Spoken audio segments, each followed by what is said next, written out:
Two Atlanta stories, two rappers, two investigations that would leave people asking how much happens behind the music. Lil Baby became part of a police investigation after violence followed a music video shoot. Then, another case brought rapper Mad Muzik Cali into the spotlight after Raisha Hurd was killed. The stories are separate, but both raise questions about what happened next and why. Atlanta police are blaming the actions of a local rapper for the shooting deaths of two 13-year-olds. In a news conference this afternoon, the department announced it's made 7 arrests in the shooting and is still offering $50,000 in reward money for information that leads to more. The date was July 2nd, 2024. In southwest Atlanta, the heavy, stagnant air of midsummer hung over the Oakland City neighborhood like a weight. At the Spark Street apartment complex, the evening started with the usual sound of the city winding down, distant sirens, muffled music, and the laughter of children playing outside. But in an instant, that rhythm was shattered. The peace didn't just break. It evaporated under a hail of rapid gunfire that transformed a residential courtyard into a kill zone. When the smoke cleared, the true horror of the scene became clear. This wasn't a battlefield of seasoned soldiers. Lying in the red Georgia clay were children. 13-year-olds Lamont Freeman and Jacody Davis had been struck down in a barrage of lead. Nearby, Jacody's 11-year-old brother, DJ, clung to life, wounded and witnessing a nightmare no child should ever see. How did a neighborhood courtyard become a graveyard for middle schoolers? The answer lies in the high-stakes world of rap fame and the unforgiving laws of the streets. Just weeks earlier, global superstar Lil Baby and his 4 picofarads crew had been filming a music video. To the fans, it was just content. To the rival OMF gang, it was an act of war, a trespass on territory that demanded a blood price. What started as a music video shoot for Lil Baby on the wrong turf sparked a chain reaction of revenge that didn't stop until 2 innocent boys were dead. The overall theme of this case is grown men playing gangster that left 2 of our children in graves and a community in fear. And cowardly acts of an Atlanta-based rapper that decided to go over into a rival gang stronghold and shoot a music video in a place that he knew he should not have been. Tonight, 11 Alive has confirmed rapper Lil Baby is named in arrest warrants in the shooting deaths of 13-year-olds Lamont Freeman and Jacody Davis. The shooting happened last summer in the Oakland City West End apartments on Peoples Street. Police described it as gang violence escalated by a Lil Baby music video shoot. Investigators say members of the Goodfellas gang orchestrated the attack from behind bars. Was it a tragic accident of timing or a cold-blooded message sent to the lives of the most vulnerable? This case exposes the dark underbelly of the music industry and gang loyalty. If you believe stories like these need to be told to honor the victims, please subscribe and hit the notification bell. It's the only way to ensure these names aren't forgotten. Tonight, we look past the jewelry and the fame to see the devastating reality of a feud that turned a community into a death trap. This story takes us to the heart of southwest Atlanta, specifically the Oakland City neighborhood. To understand why a music video could lead to a double homicide of children, you have to understand the soil this violence grew from. This part of the city, nestled within the historic West End, has a legacy that stretches back to 1835, when it was known as Whitehall. It was a place built on industry and transit, but as the decades rolled by, the landscape shifted. By the late 20th century, the area became synonymous with a different kind of history. From 1979 to 1981, this very region was a backdrop for the Atlanta child murders, a period of absolute terror where young lives were snatched from the streets. That era left a permanent scar on the community, establishing a cycle of tragedy that seems to resurface every generation. The streets of Oakland City, particularly around Sparks and Peoples Streets, have long struggled against the grip of poverty and the influence of those seeking power through force. Fast forward to the present day, and the data tells a conflicting story about the safety of these streets. As of early 2025, citywide reports suggested an 18% drop in overall crime, with homicides down by 16%. On paper, it looked like Atlanta was finally exhaling. But for those living in the Southwest, I want to check in with you. What city or country are you watching from? Have you noticed crime rates shifting in your neighborhood? Or is it getting safer where you are? To understand why a simple video shoot became a catalyst for murder, we have to look at the man at the center of the storm, Dominique Armani Jones, known to the world as Lil Baby. Born on December 3, 1994, Jones's early life was a definition of the Atlanta struggle. Growing up in poverty, he was raised by a single mother in a household that relied on food stamps to survive. He wasn't a stranger to the harsh realities of his environment. By 2012, he was already caught in the legal system, facing charges for burglary, drug possession, and theft. It was during a 2-year stint in a jail cell that the trajectory of his life changed. Encouraged by the founders of Quality Control Music, P and Coach K, Jones began to pivot from the streets to the recording booth. His 2017 mixtape, Perfect Timing, did exactly what the name suggested. It propelled him into the hip-hop stratosphere. But as his bank account grew, his ties to his roots remained ironclad. Lil Baby became the face of 4 picofarads, which stands for 4 Pockets Full. To the public, 4 picofarads is a lifestyle brand and a music collective. To law enforcement and rival factions, it is a gang with deep roots in Atlanta's infrastructure. This dual identity is what makes the situation so volatile. Jones wasn't just a rapper. He was a symbol of a specific territory and a specific set of loyalties.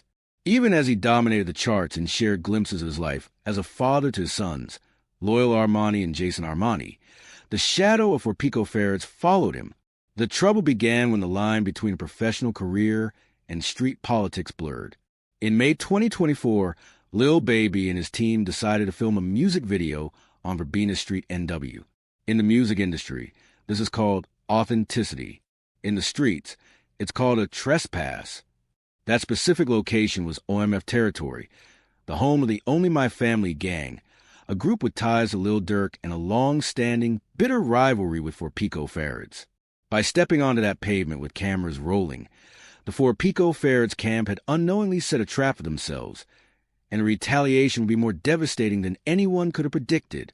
The tension between 4 picofarads and OMF didn't start on a film set. It was a fire that had been smoldering since at least August 2021, following the death of a 4 picofarads associate. However, the May 2024 video shoot on Verbena Street was a moment someone poured gasoline on the flames. During that production, 3 men were shot. While they survived the physical wounds, the social wound was deep. OMF viewed this as a direct challenge to their authority. The cycle of violence accelerated on June 29, 2024, when an OMF member named Trevant Turner was killed. The streets didn't wait for a courtroom to find a suspect. They looked toward 4 picofarads. What followed was a level of coordination that showed just how dangerous gang politics can be, even when the leaders are locked away. Quayante Midnight Sanders, an OMF leader who was already incarcerated, allegedly began using contraband phones and social media to manage the response from his cell. This wasn't a random outburst of anger. It was a strategy. Sanders worked with affiliates on the outside, men identified as Ali Lee Caldwell, Trodon Crawford, and Reginald Yano Thomas, to ensure the retaliation hit hard. The goal was to strike back at the 4PF associated Oakland City area.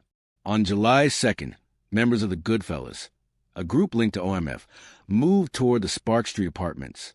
They weren't looking for a fair fight. They were looking for targets. As we look at the details of the police investigation, I want to know your thoughts. Do you think rappers should be held legally responsible if their presence in a neighborhood sparks violence? Is a music video worth the risk of a neighborhood war? Let me know in the comments.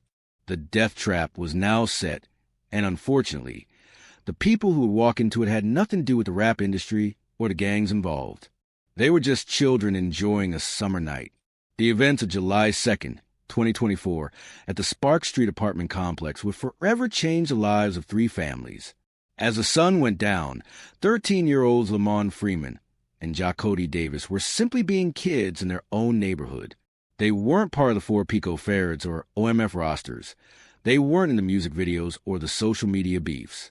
Yet, as the Goodfellas crew allegedly arrived to carry out their coordinated retaliation, these boys became the targets.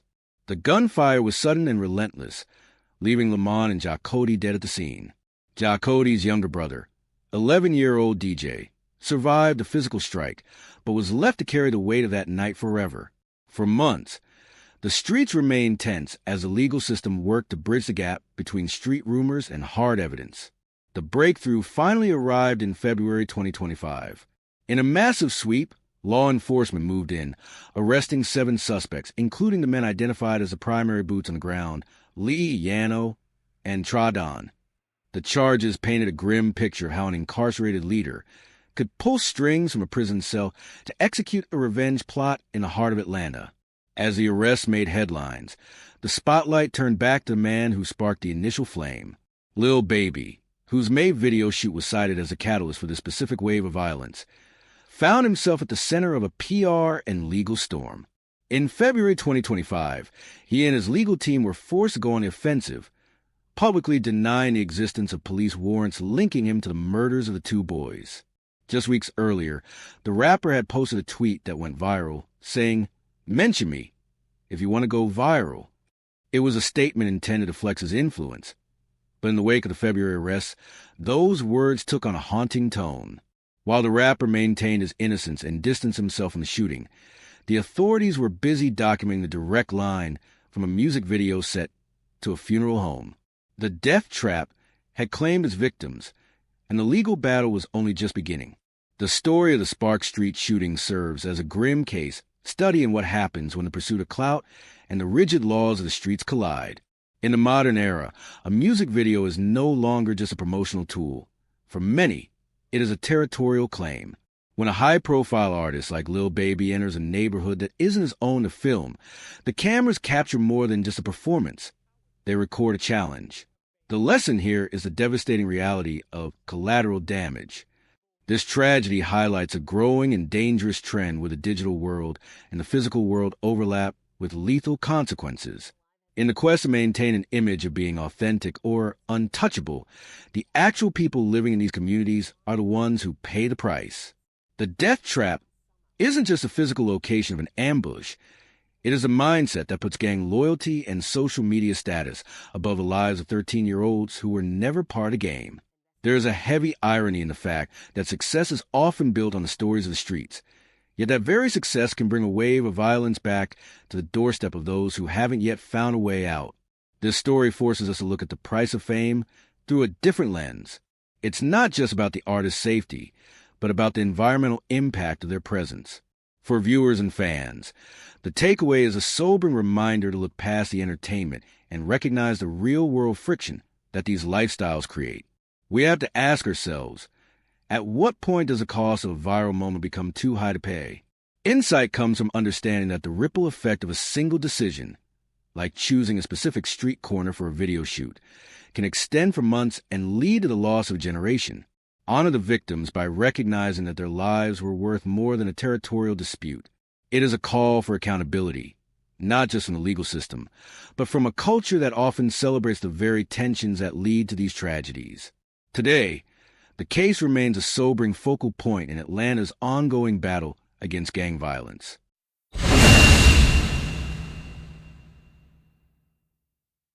This ain't South Central, but we menace to society. My old dog taught me how to get away with robbery. I'm a convict, I can't be part of no democracy before I turn state on my... October 11th, 2023 started as just another Wednesday on Kelly Chapel Road in Decatur, Georgia.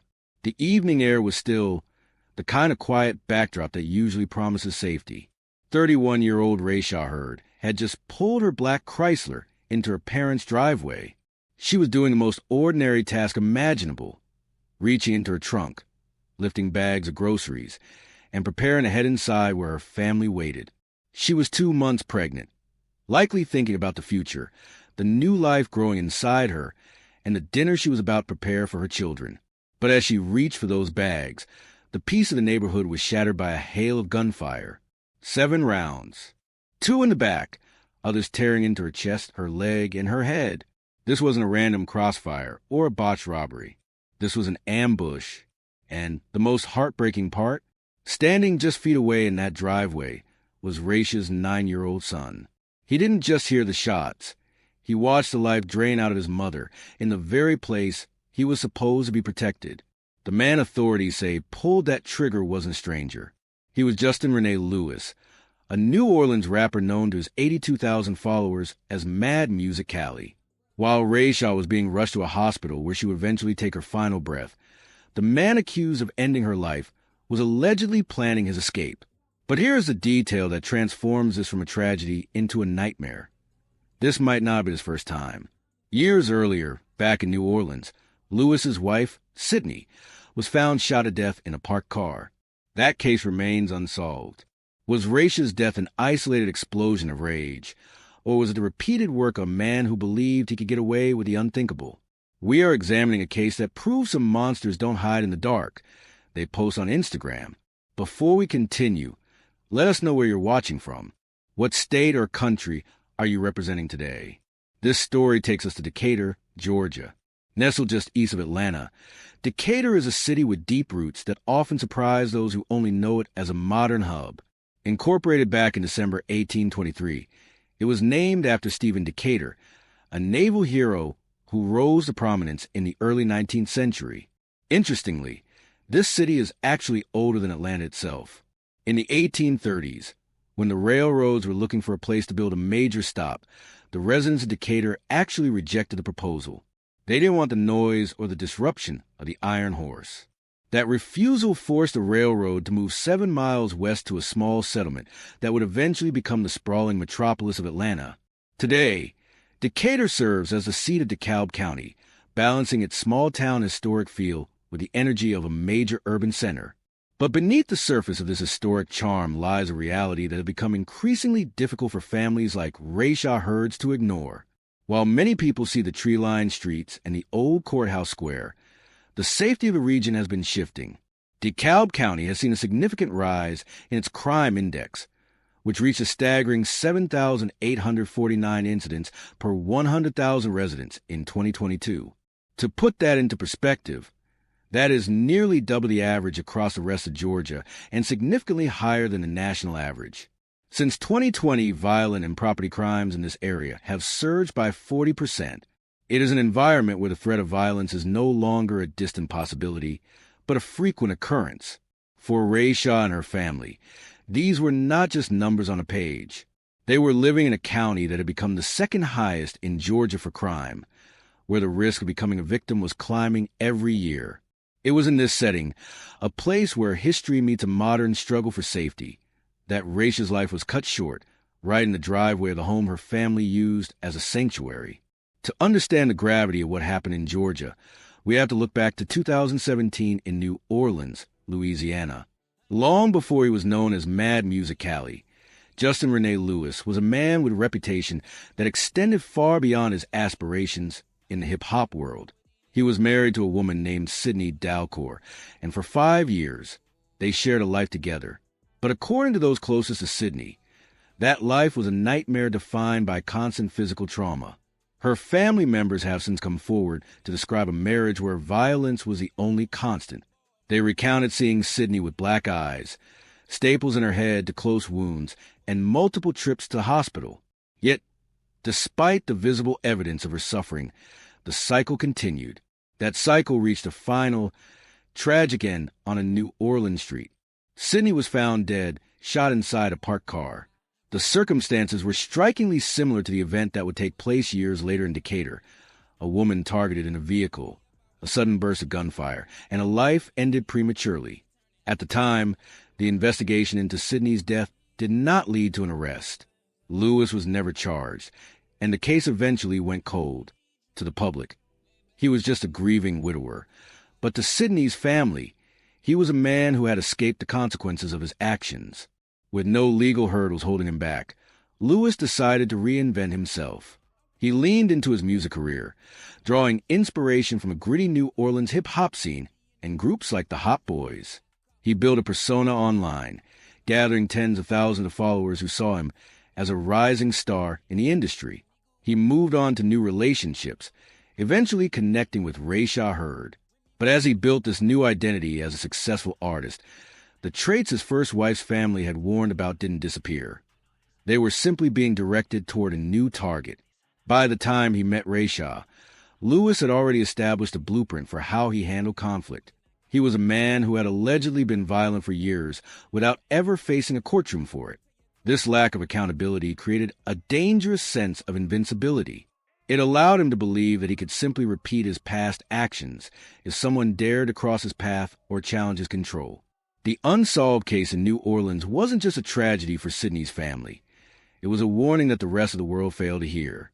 When Rayshah Heard entered into a relationship with Justin Lewis, she wasn't just meeting a man. She was entering a world where her life would soon be measured by her willingness to obey. Rayshah was a devoted mother of 3, a woman who had already navigated the heavy waters of grief after her 15-year-old nephew, Romello, was lost to gun violence. She was a pillar for her family. But by late 2023, she found herself in the crosshairs of a man who viewed her autonomy as a threat to his lifestyle. The tension between the two reached a breaking point when Rayshah discovered she was 2 months pregnant. For Lewis, this wasn't a moment of celebration. He immediately demanded that Rayshah terminate the pregnancy. He went as far as to deny he was a father, claiming paternity was only a possibility, while pressuring her to end the life of the child. Rayshah, however, stood her ground. She refused. That refusal transformed her from a partner into a target. This was the first time Lewis had turned his aggression toward her. Months before that fatal evening in the driveway, a terrifying incident occurred that should have been a final warning. While Rayshah was in her black Chrysler 300, Lewis allegedly opened fire on the vehicle. Rayshah only survived that day because of a mechanical fluke. The clip fell out of his weapon after the first shots were fired, causing the gun to jam. Fearing further retaliation, the incident went unreported to police at the time. It was a moment of borrowed time, a narrow escape that highlighted just how far Lewis was willing to go to maintain control. Stories like this often raise questions about the justice system and the safety of those caught in the cycle of domestic violence. Have you ever witnessed a situation in your own city where a known threat was allowed to remain free despite clear warning signs? Subscribe to help us keep bringing these stories to light and ensuring these victims are never forgotten. As the weeks passed, the Mad Muzik Cali persona continued to grow online, while behind closed doors, the pressure on Rayshah intensified. She was a woman carrying a child she wanted, living under the shadow of a man who had already proven he would pull a trigger when he didn't get his way. On October 11th, that shadow finally caught up to her on Kelly Chapel Road. The man who had once failed to kill her because of a Jam magazine was not going to let his equipment fail him a second time. In the days following that afternoon on Kelly Chapel Road, the grief of the Heard family was compounded by a surreal kind of digital torture. As they prepared to bury a daughter and a mother, the man accused of the crime was not hiding in some basement. Instead, Justin Lewis remained highly active on the internet. To his 82,000 followers, it seemed like business as usual for Mad Muzik Cali. He posted driving stories to his Instagram, showing himself on the move while a multi-agency search was underway. He even went live, appearing on camera to address the situation not with remorse, but with accusations against Rayshah's family, claiming they were spreading rumors about him. The psychological toll on Rayshah's loved ones was immense. Her niece, Rastarja, recalls the sheer audacity of seeing the suspect interact with the family's pleas for justice. At one point, Rastarja posted a status update on social media stating that he was wanted and that they would find him. In a move that truly illustrates the mindset of the man they were dealing with, Lewis actually liked the post.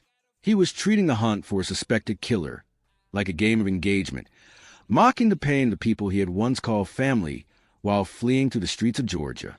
The run finally came to an end on October 18, 2023. Authorities tracked Lewis to Forest Park, a city just south of Atlanta.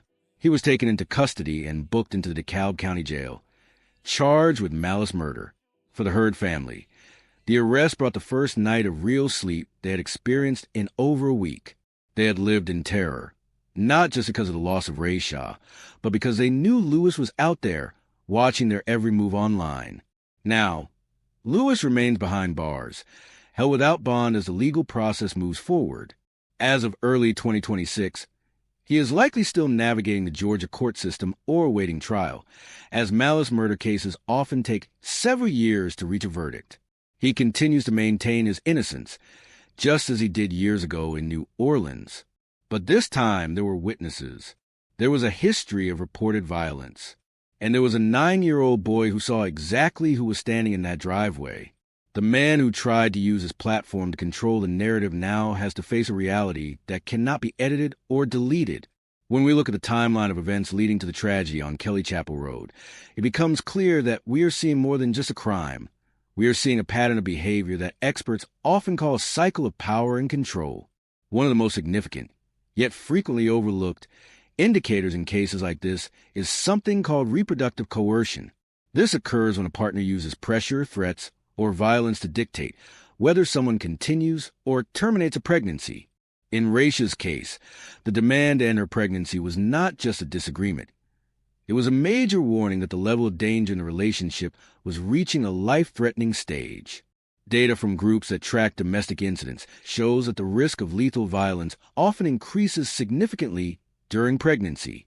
For a man who feels that control is slipping, the presence of a child represents a permanent connection and a responsibility he may be desperate to avoid. By refusing his demands, Raisha was asserting her own autonomy over her body and her future, an act of strength that often triggers a violent response in those who rely on intimidation to get their way. Another critical lesson from this case is the importance of taking past behavior seriously, even when it has resulted in a conviction. The family of Sidney Dalcour had been sounding the alarm for years about the violence they witnessed in New Orleans. When a person has a history of physical abuse, marked by hospitalizations and severe injuries, the likelihood of that violence escalating is extremely high. In many true crime stories, we see that the accused didn't start with a high-profile crime. They began with smaller acts of aggression that were allowed to continue without intervention. Understanding these indicators isn't about blaming the victim. It's about recognizing the reality of how these situations develop. If a partner has ever used a weapon, threatened to take a life, or tried to control reproductive choices, the situation has already moved into a high-risk category. Raisha's story is a heartbreaking reminder that when someone shows you who they are through their actions, it is essential to believe them. Her legacy lives on not just through her children, but through the awareness raised by her family, who continue to speak out so that others might recognize these signs before the unthinkable occurs. As the legal process moves forward in the DeKalb County Superior Court, the weight of the evidence against Justin Renee Lewis continues to mount. Currently, he remains in custody without bond, facing a charge of malice murder. While his defense team may point to his public persona and the lack of physical evidence in the 2017 New Orleans case, the Georgia authorities have been methodical in building their narrative. They aren't just looking at the afternoon on Kelly Chapel Road. They are looking at the years of history, the previous threats, and the social media footprints that Lewis left behind. For the Heard family, the journey to a final verdict is long, but they remain steadfast in their pursuit of accountability. They have transformed their mourning into a mission, ensuring that Raisha's name is synonymous with the strength of a woman who chose her children over her own safety.